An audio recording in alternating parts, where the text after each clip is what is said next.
Hey, welcome back to another video of Crypto Basics. In this video, we are going to learn how to remove Ambire Wallet application from your phone. First of all, find and locate Ambire application on your device. Then, simply long press on it. After that, you will get 4 options. From here, click on Remove App.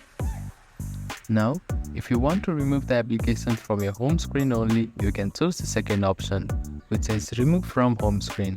Or to delete the application, click on Delete App. Then again click on Delete option to remove the application from your device. You can also remove the application from your settings. Find and open Settings application on your device. Then go to General tab. After that, go to Storage. Here you need to find Ambire application. If you cannot find it, type in the search bar at the top of your screen. Now click on the application. Here you will find 2 options. Click on Delete App and confirm it once again. After that, your application will be removed. As you can see that it has been removed from your home screen too. So that is how you can remove Ambire Wallet application from your phone.